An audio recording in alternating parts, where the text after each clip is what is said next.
We are back for our buy, risk it, hold and sell with Scoop for our Wednesday morning. Very excited to go through this one. There's about 1,000 footy stats tabs open with so many guys to speak about in here. Probably a lack of cash cows in this week's round 4 squad. So very, very interesting how you would get rid of some of the dead weight, which we'll speak about in a sec. There's a lot of mid-ranges available and plenty of guns also up for grabs as well. We only have 2 trades. That is our main issue. We get 3 in round 7 per week from there. So, potentially is this a time where you can hold a trade or use the both there? Scoop, welcome in. Let's kick it off with Brandon Smith. What are your thoughts on last week? And then get into Brandon Smith and his potential going forward. Yeah, straight away, he's lost a fair bit of coin and he's going to continue to lose more, I think. 55 minutes on the weekend and still only got 31 with the try. If you look at that, he had no tackle breaks and only 18 tackles. So he definitely wasn't pushing through and having a lot of contact. And that's pretty much typical of ribs injuries. Big sell, unfortunately. Yeah, get rid of him. What were your thoughts on round 3 as a whole? At first, I thought it was going to be a normal round, but now we've got 3 consecutive weeks of really unusual scoring. Some of the cheapies bounced back. Paul Alamotti with a predictable 50, which was great, things like that. But unfortunate sells for 1 or 2 players that had been duds and then turned into high 40s or 50s like Tamari Martin. Yeah, well, that was very helpful for a lot of people that had him. You personally scored just under 800, is that correct? Yes, I played both Murdoch Masilla and Warbrick for their 13s and Captain Hopgood, so I will take a 793 with those. Yeah, your team's sitting really nice at the moment. Just under, is it 6,500 overall? Just it's about 6.9, so I managed to squeak into top 7,000 with last updates, which was good. It's tough to know what to do because, well, Adam Doeuihi is probably a big part of my team and a lot of money that I can move around, and probably Egan Butcher. They're probably the 2 I'm going to look to sell this week. And I think this is the week where you really need to start planning the order of the guys you want to buy, because there's a few guys back this week like Jaden Brayley and potentially even Tyson Frizzell who are going to drop a lot of cash this week and be pickups soon. So ordering your buys in the next 2 or 3 weeks are going to be very critical to maintaining maximum squad value. Beautiful. It's terrific wisdom there, Lockie. So Ruben Cotter is our next guy on the list. So unfortunately for him, looks like he'll be out for sort of 2 to 4 weeks anywhere there with a bit of a knee injury. So that would explain why he picked up the 46 minutes last week. Is he a sell if you have him in your side this week?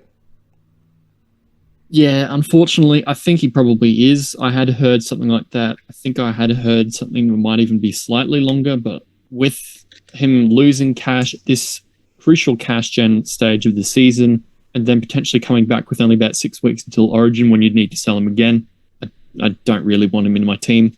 I don't have him, but if you do have him, I think he's probably a good sell. Yeah, coming off the 41 points the week before, it just screams sell at the moment when he wasn't exactly performing super well. Obviously, the lower minutes this week cost him points-wise, but yeah, Cotter's out of your sides, guys. Use that cash elsewhere. You might have a bunch of issues in your side, so maybe, you might have to hold 1 or 2 guys with the red dot this week, but yeah, it is what it is, unfortunately. Egan Butcher, 538k. Didn't perform too great in his first 3 games. Clear to say that Teague Wilton was the better buy. Eli Katoa was the better buy. These types of players, mixture of all them. If you have a lot of issues in your side this week, is he someone that you could hold, considering he is playing from next week? That's something I'm kind of tossing up in my team this week, is he's definitely a sell, I would say, but if you have other issues, is he someone that you could hold because he's not really losing you money?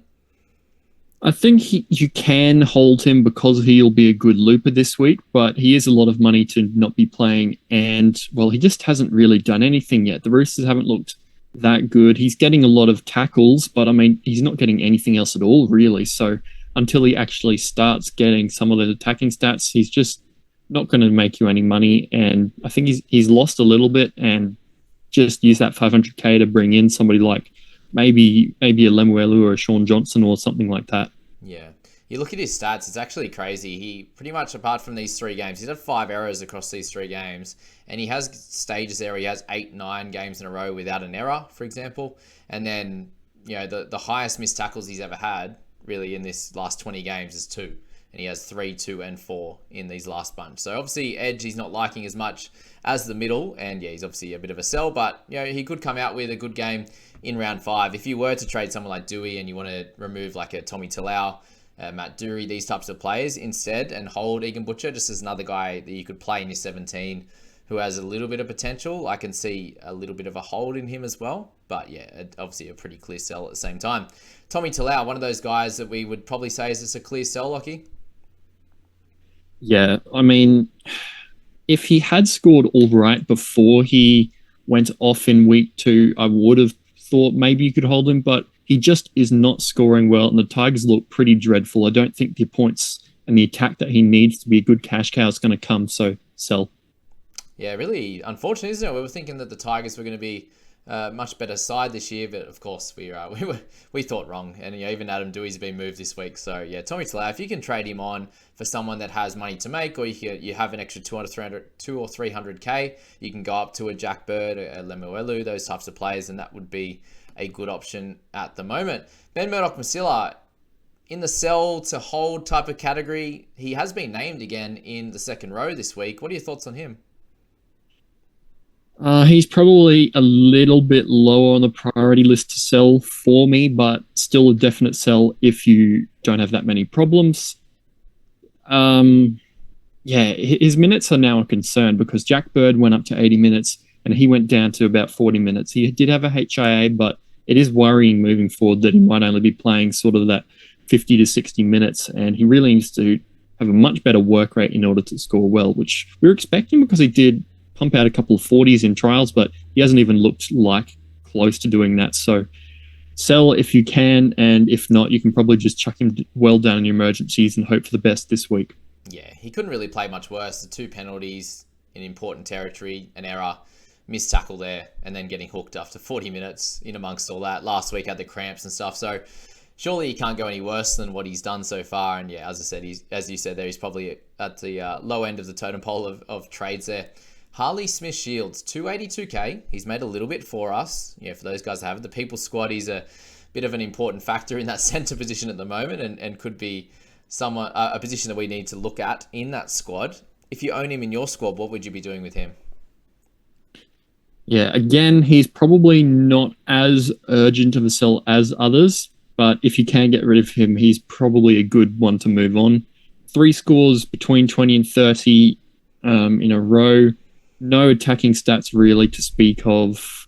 His base is surprisingly decent, but he's just not getting anything else at all. So even though he's cheap, he's not going to make you money very fast. So he might creep into the low 300s, but I don't see much more than that moving forwards. And then, of course, Rapana and Stags and all that are going to, not Stags, Savage are going to come back, and then he'll be gone. So yeah.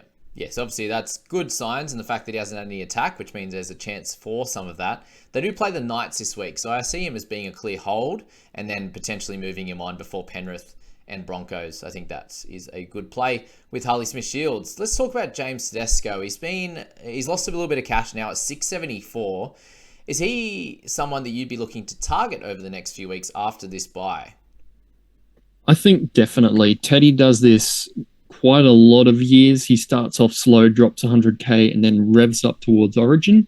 If you do have James Tedesco, it's a very tough situation because he's not scoring well. He's lost you a lot of money. And you probably have guys that you want to bring in and guys that you want to move, and you need some cash.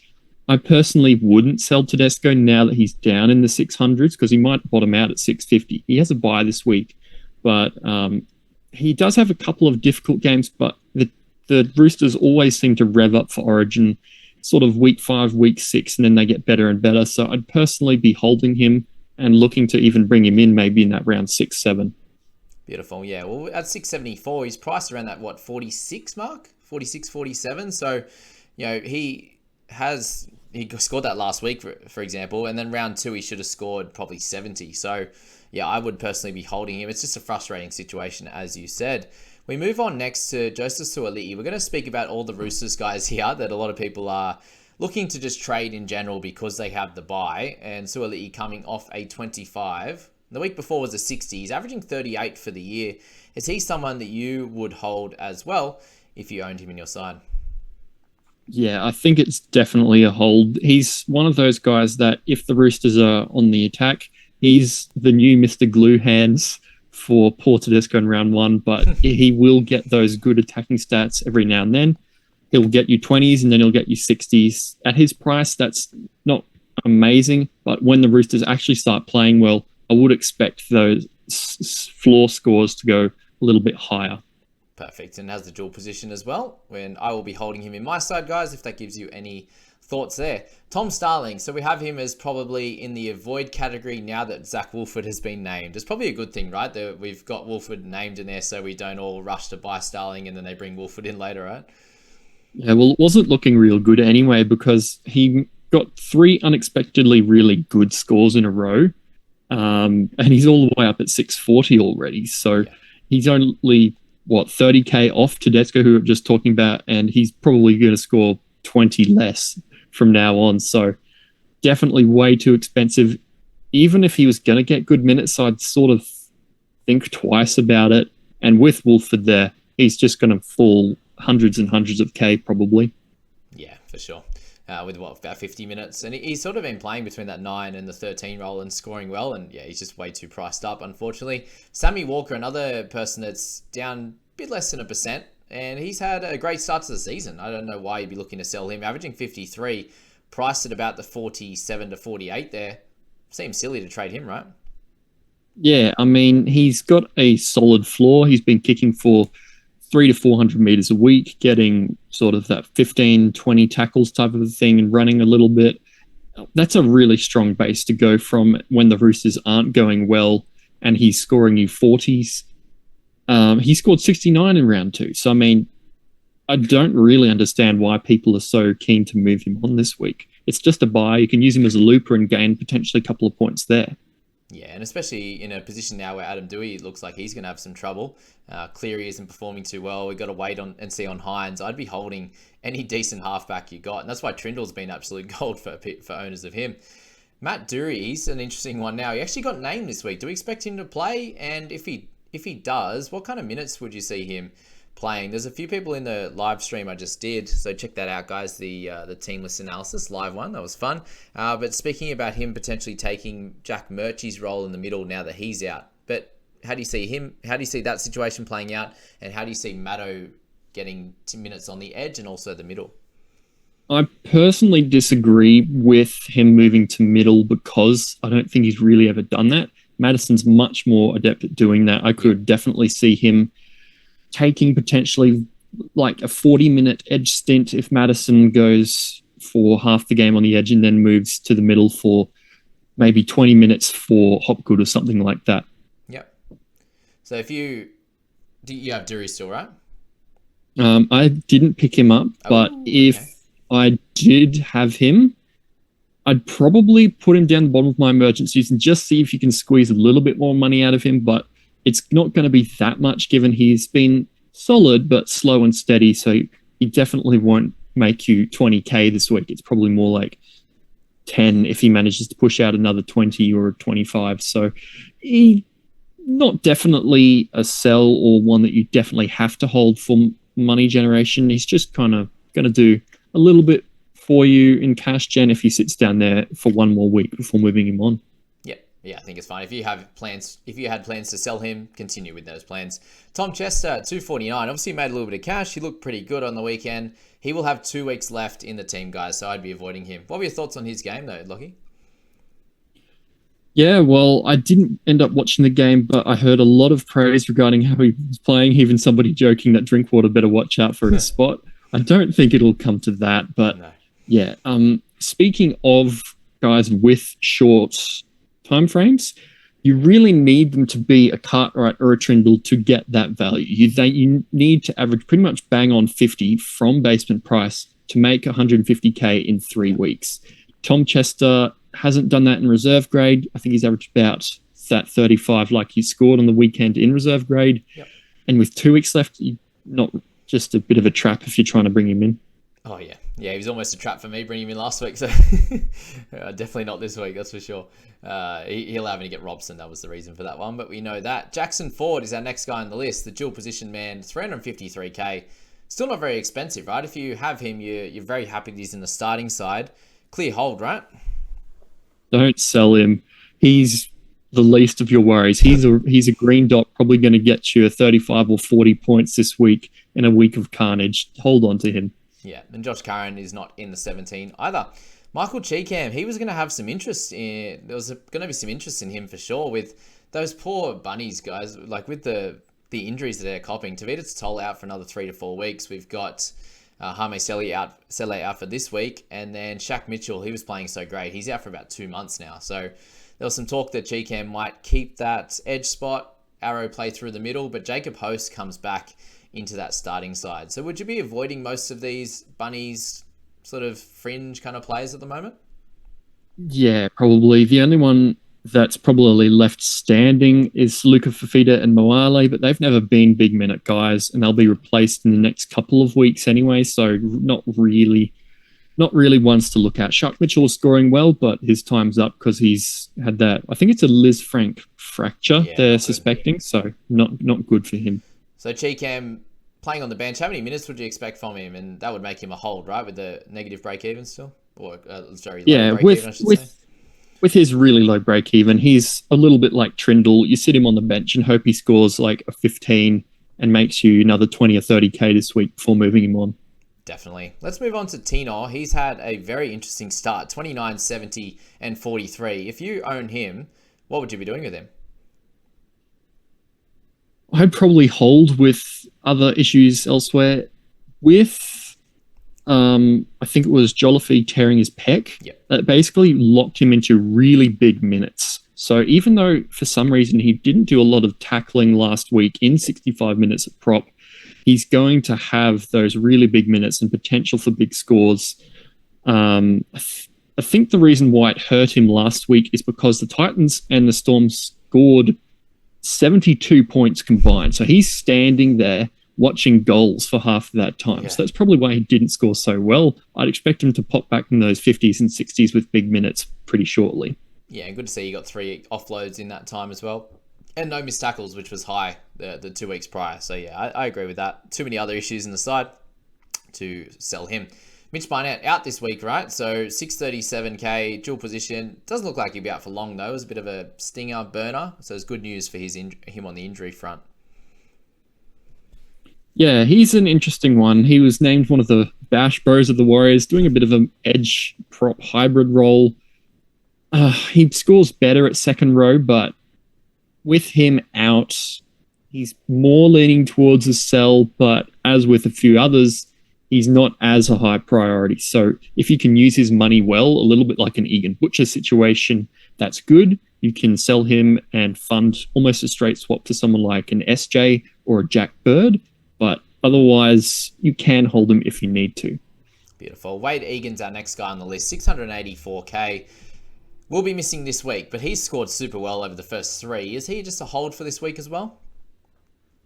Yeah, well, his break-even is still pretty low. He scored 53, so he's still got a little bit of money to make. I don't think he's going to be a keeper. 3 tries in 3 weeks, been pushing those scores up. But for anybody who was lucky enough to jump on right at the very start, he's done fantastically well for them. I think he's playing very well, but as a hooker who isn't playing 80 minutes, I don't think he'll be in that top category. So when he pushes a little bit over 700k in the next 3 or 4 weeks, you can move him on for maybe a Brayley when he's bottomed out a little bit, and you'll even have a bit of money left over.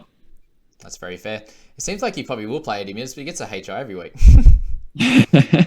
Isaac Thompson is next on the list, 343k, dual position, centre and wing fullback. We've had a few people not happy with his output, very scared of his output until that try on the weekend. You're still happy to play him week to week. You'd definitely be holding him, right? Yeah, I think so. He's a winger who will run a fair few meters and bust a decent amount of tackles. Week 2 was the one that scared everybody off. If he hadn't had that 14, everybody would have been singing praises with a 34 and a 39 at a low 300s price and his dual. Yeah, just hold him. He's doing all right. Yeah, it looks like he's going to keep his spot too. Tane Milne's still not in the fray, which is good news for him. Braden Trindall is our next guy. You spoke about him just being a hold. Now he's been named on the bench, so that's frustrating for me as a non-owner that he'll still make some cash, even if it is in limited minutes. But he's just been playing so good. They have been losing, obviously, but he's been great himself. You can't really blame him for any of their losses, and he deserves his spot in the 17, even though Connor Tracy is a great 14, right? Yes, I think he's played himself into that utility over Connor Tracy. I'll be interested to see what happens when Wade Graham returns in a few weeks, whether he is preferred so that he can be mostly a middle, but can still have a little bit of utility if needed. But for this week, Braden Trindall, chuck him in emergency number 8.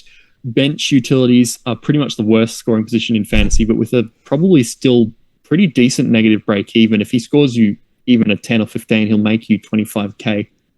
Yeah, which is delightful. So yeah, at least holding for this week, and you can make your decision from there. But the other thing I mentioned on the live stream was just that if there is an injury to Moylan or Heinze this week, then he is going to be that guy. So look, if you need to use that cash, awesome, trade him, but I think it's really worth holding. Ryan Sutton, very interesting one this week, wasn't he? The 536k coming off a lower minute game, which he did have in round 2 as well, and a lower score of 34. So what are your thoughts on Sutton? With TPJ not being named this week, is he a hold as well?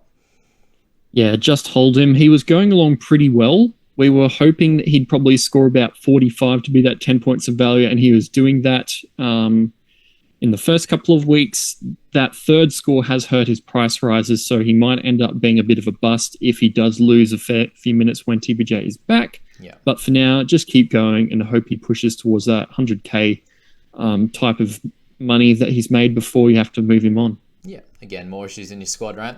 Adam Doeuihi, this is the one I would love your opinion on. We've got some news from NRL Physio that it most likely is turf toe, which is a negative injury, basically. Not good for performance.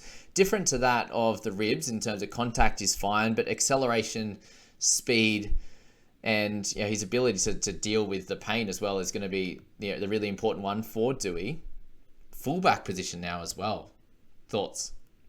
Yeah, as much as I hate to say it, I think he is probably one to move on. If you think that because he's named at fullback, rather than sort of in the halves and then Wakeham comes on halfway through the game, that he might not be as bad as thought, and maybe in 3 weeks he's fit again, you can probably hold. But yeah, the injury is sort of like the outside backs version of ribs, because the injury is to the tendon and the ligaments of the big toe. So you're pushing off, you're putting pressure on it. It's going to be hard to play through that without massive pain-killing injections, and it's just going to completely limit your explosiveness and things like that.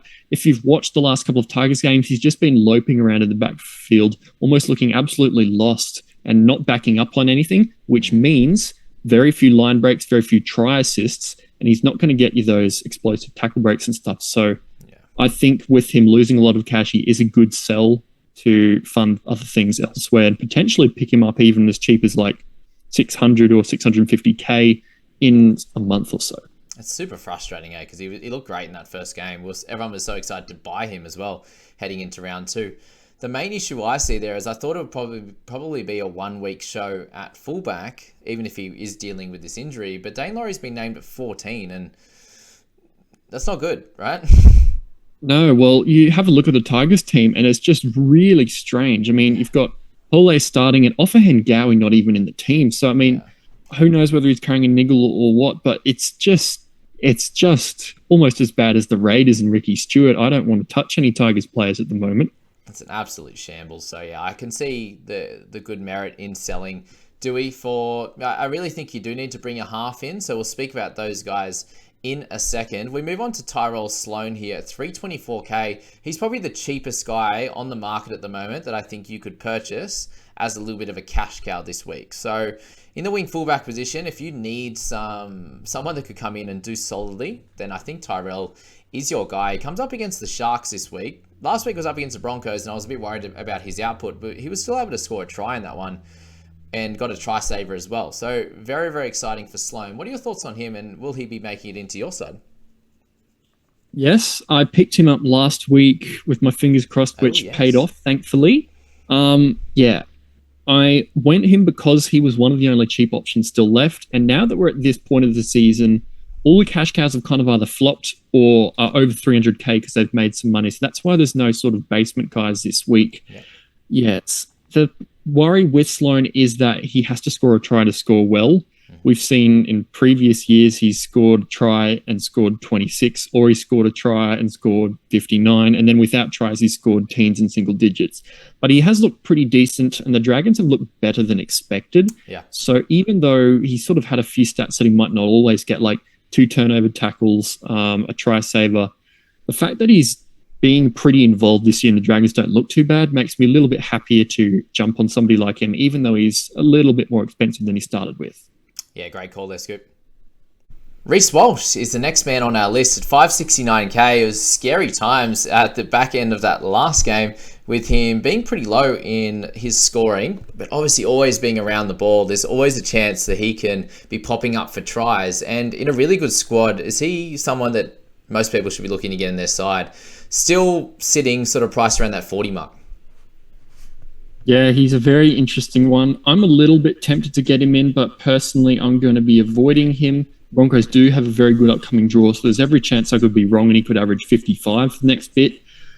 I just do worry because although the Broncos are doing well, they scored 4 tries in the 8 minutes and he went from pretty much nothing and everybody absolutely filthy. They brought him into everybody cheering. So It was a little bit like Pappenhausen last year. Remember when he did that, scored a bunch of tries, went from nothing to 50 in like 5 minutes? It's crazy, yeah. I think you can probably buy him, but just be wary. He might do it in bunches and not consistently tick along throughout a game. Beautiful. We spoke about him or the Hammer last week. What are your thoughts on Hammer after round 3? He just keeps doing it. 38 last week. He's getting to that point where you only buy him if you think he's going to be a keeper now. And honestly, with 3 scores that are pretty much around that keeper level, I think you can start to consider him in that bracket. His duel's very interesting. Yep. Do you trust him to score close to as well as the guys like potentially Farnworth or Bird for not that much more money now that Hammer's made a fair bit? That's the only thing I have against him at the moment. Yeah, it's kind of like last week was a good week to get him, and he's right up there price now. Very, very interesting, and that will maybe leave that as like a flip a coin if you're tempted to get him for sure. Connolly Lemuelu, so 445k now. Only went up a little bit, thankfully, with that 7 that he got in round 2. Break even, still not super high, so you do have a week to watch him if you'd like. Looks like he's going to get that spot no matter what happens with Felice Kafusi, right? With Kenny Bromwich moving to the middle. What are your thoughts on Connolly? He's someone that has piqued my interest at a slightly cheaper price. For that centre position, I need to cover Suaalii this week. What would you do with him? Yeah, he's one that I sort of missed in team lists before people started talking about him because I saw the combination and thought, oh, the rearrangement's going to push him out. But because Kenny's actually starting in the middle, I think that's really good for his long-term prospects. He might not be there all year, but Kenny's been playing a little bit of middle during the game anyway, and this just might be a formalization of that. So if that keeps him in good minutes throughout the year, that could be really handy. He might not be an 80-minute player. He might get subbed off, for example, if Kenny does move back to edge when, say, I don't know, Wallace comes on. But if he's getting 60 minutes at the edge, that's still pretty good scores and maybe not a top bracket keeper, but he could get you some good scores and a pretty solid mid-range cash cap. Yeah, I see him as a bit of like a sort of 4 to maybe 7 week play, like up towards their bye. Is how I'd look at him, and he can cover 2 positions. You don't have to go top level in terms of money spend in that centre position, and you can get a centre that's playing in the back row, which is what the massive appeal is with Jackie Bird, who we'll speak about now. 620k for Jack. Did get the big minutes last week. He played between the middle and that edge when Ben Murdoch-Masila went off. Do you see that as being an issue, or just 80 minutes compared to sort of 50, 55 minutes straight in the middle, pretty similar? Yeah, well, I was a little bit sad because I do own both of them, so both can't absolutely fire. I think Bird is going to be a big winner if he keeps getting big minutes. Ben Murdoch-Masila is a tough one because if he only does get 55 minutes, and we've seen his poor scoring, he might not be great. I do really like Jack Bird with his duel and just playing in the middle. Anytime that you have a position that isn't centre with the dual centre in fantasy, that's generally good because that's the worst scoring position in the game and you can potentially get more points out of that. Definitely. So, yeah, Jack Bird, I think we both have as a great buy heading into round 4. Adam Reynolds, a very cheeky one. We saw what he did at the start of last year, guys. Look at those incredible scores that he had there. Only scoring under 50 a couple of times, and they were a 47 and a 49. So super consistent. And Broncos are great again, like they were at the beginning of last year. So he was averaging sort of over 60 very regularly in that time, and he's doing that again to begin 2023. Would you trade Adam Doeuihi to Reynolds to really shore up that half position? If you don't have plans to get in a bunch of mid-ranges in the next few weeks, I definitely think he's a good option. For example, if you already have like one of Jack Bird or Lemuelu and things like that and aren't going to chase a couple of them in the next few weeks, Reynolds is good. I think I prefer Shaun Johnson because he does free up a bit more money to do that in future weeks. But because Reynolds doesn't have a bye through until round 16 and he's just going well and so are the Broncos, I don't think you can go wrong with him. Definitely. Yeah, I agree with that. I have him scoring more than Johnson, but yeah, Johnson frees up that little bit extra cash, about 100, just over 100k, I believe. So we're going to speak about him now. Anyway, 646k for Johnson. An awesome start to the year, and a big congratulations again to all of the guys that started with Shaun. He's exceeded our expectations. We had him about that 45 average, which had him about 5, 6, 7 points of value, but he's exceeded that. Do you think he can, he's averaging 58 now, 50 going forward, would you say? I think he can score 50 to 55. Well, some of the Dolphin Warriors players were saying in press conference that basically the coaches said the team's going to run through Shaun Johnson this year, which is good for potentially long-term for Johnson because we were worried he might get dropped and some of the others might come in the halves. But last 2 weeks, he's kicked for over 500 kick meters. Yeah. And to go with plenty of tackles, anything on top of that, and you've got a big score. So I really like Johnson. Yeah, and I don't really have too many worries with their schedule there. You got Sharks, probably their hardest game of the next 5 weeks there. Melbourne are in there, Cowboys are in there, but they're not playing super well. So there's no one in there that's really going to come in and smash the Warriors, which would be his main issue is if they actually get smashed. So Johnson is definitely a good buy this week. I agree with you. Tommy Trbojevic, I love watching this man play. Like, now that Pappy's out, Tommy's my favourite guy to watch. Yeah, Tom Trbojevic, he certainly looks back. Hey, it's Latrell 2.0. The hammy magic has worked over in the US, and he's going really well. So 70 last week in a bit of a try fest with 2 tries. Going forward, I think he can do pretty well. One thing I do have against him is that his origin schedule is very poor, so he can potentially miss about 5 of those 8 origin games. So he's an absolute sell when it comes to round 13.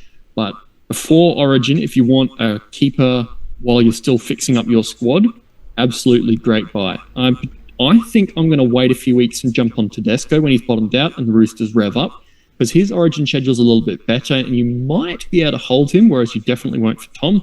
But he is, at the moment, cheaper than Teddy, and he's scoring really well, and Teddy isn't. So, honestly, I don't see any reason not to jump on him. Yeah, that's right. Momentum's a big one in this game, and they're great insights as well. The next 3-game schedule, they've got Bunnies, Knights, and Penrith. I'd see the Bunnies and the Panthers there really throw a lot of bodies at him, so potentially not going to score as well in those games, but he is amazing, and he could obviously prove any of that wrong just with his absolute class. Leo Thompson I wanted to throw in there because he had a terrific game last week, 63 minutes, and we know the kind of work rate and PPM that he has. 48 tackles for 2 misses in this one. Would we expect 60 minutes going forward? 45, 50? What would your general thoughts be on him? Because he's kind of priced up a bit now. Yeah, I would think it'd be something like 50 until some of the others return. I was surprised to see Mann return straight away. Daniel Saifidi, after all those shoulder worries, still named, but I'm not convinced he's going to play. Yeah. But all the Kurt Mann especially returning gives a bit more punch to the forward pack and really doesn't mean he'll be getting like those huge 60 plus minutes like he was the other week. I think he's an okay buy, but now that the forwards are returning a bit earlier, I don't have him as high on my priority list. Yeah, I completely agree with that. It's a bit of an awkward price when there's other better options. Teague Wilton, the guy I'm sad about that I didn't start with over old Egan Butcher, but he's had a couple of terrific weeks in a row now, really building into the season, a 50 and a 56 with, he's averaging 40 tackles now and over 100 metres gained. So he's only got the one try this year, no line breaks in that. He's definitely someone that could end up being a 50 plus point keeper, right? And he's priced, well down on that. Yeah, definitely. I'm really sad about Wilton. 2 years in a row, I've been this close to buying him, but worried about bench minutes and losing them to guys like Talakai and Graham. And both years, it's just been not an issue, and he's come out and played 80. In the last 3 weeks, he's had 38, 39, 41 tackles. Huge. Over 100 metres. That's 50 in base for an edge. That's fantastic. Although he missed 8 tackles in the first game, he's recovered since then. Yep. I think he definitely could be a big keeper this year, particularly now that Nico's back. He could be put through for some more tries and just resume some good scoring. Yeah, is it one that you probably just wait now? He's got 2 weeks before his bye, and hopefully he doesn't absolutely kill it these 2 weeks? Yeah, I think so.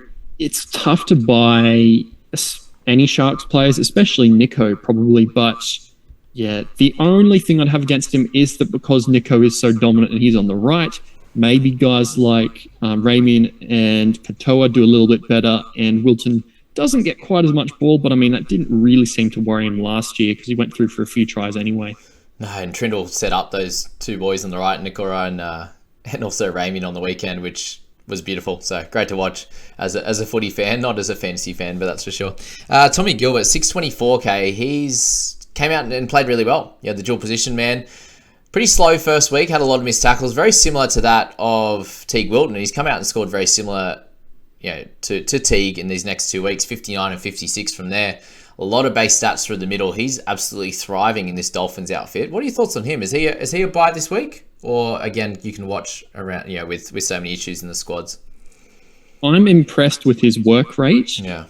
Coming into the season, I was a little bit worried that his PPM would be low because we didn't really know how to project him because he did that half middle, half edge roll at the Cowboys.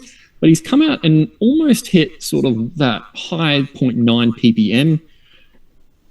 My issue is that I think in nearly all the weeks, I think all 3 weeks that Dolphins have played, there has been an issue in the forward. So his minutes might be a little inflated. He's got an average of 56 minutes. Maybe that drops down to low 50s, but still, that's probably going to be a 50-point average with a dual. He's a little more expensive than Wilton. I probably prefer Wilton but he's probably a good point of difference option. Yeah, definitely good to see him play in the middle, though. We have a lot more data on him. So it was a bit of a risk to start with him, but it's played out obviously nicely from round 2 and 3 there. Eli Katoa, a few people that missed him are thinking of picking him up in their side. What are your thoughts on Eli? And then we'll speak about Trent Leioro. Yeah, Katoa, he's had a great start. He started a little bit slower than Leioro, and then it flipped, and he's crushed 2 back-to-back really good scores.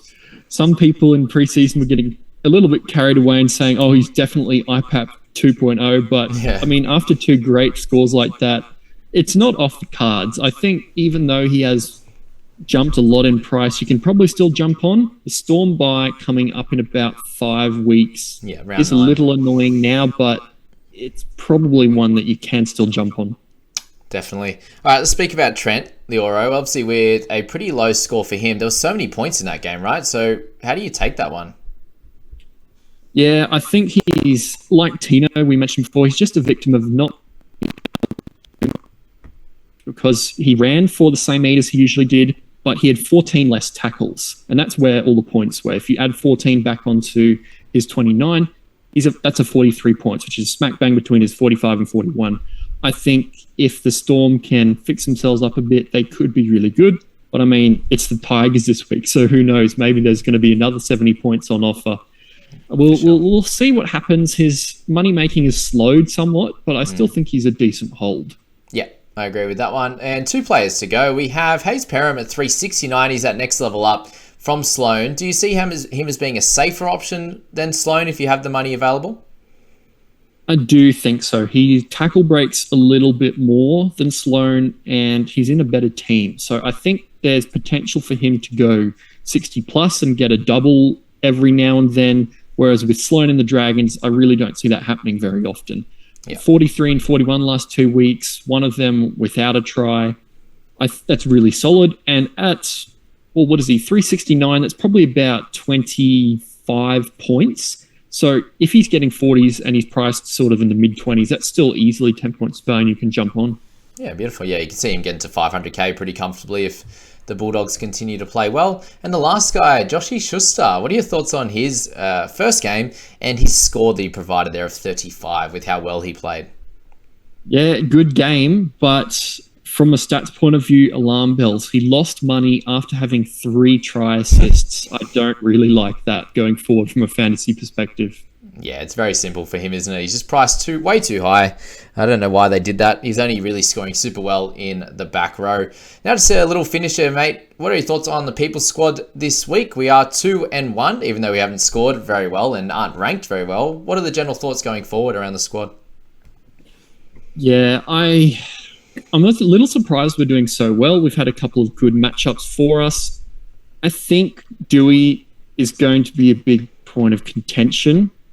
There could be some very last-minute adjustments and a lot of changes to votes throughout the week. We could potentially be seeing quite a few polls before we decide on what we go with, because there's a lot of ways we could approach this over the next few weeks. Yeah, and can we give a big thumbs down to the Talking League boys that have already quit on their squad? Yeah, I gave Kyle a nudge and asked him who was running the team, and he said he'd get onto it. So hopefully they can recover a bit. But I mean, after that start, it's going to be pretty rough. Yeah, I think they had NAS and stuff they didn't even play. So yeah, obviously no one looked at it over the week, but everyone else seems to be playing properly. Come on, Talking League boys, you got to get sorted with that. And how funny was, I thought it was Walsh was his call of if he didn't get 50 that he would quit fantasy and would quit the podcast, but it was actually Stags, and that last try actually saved him and Walsh either way anyway. So good to see him keep his spot in the podcast. I know Kyle was having a good laugh about it for sure. Stagsy boy, hey? Definitely a big improver. But that's that video, guys. Big thank you to all of you for being here. And yeah, it was a long one, and I hope it answers all of your questions. If there's someone we missed, I doubt there is, just send either Scoop or myself a message and we can help you out. Thanks, team.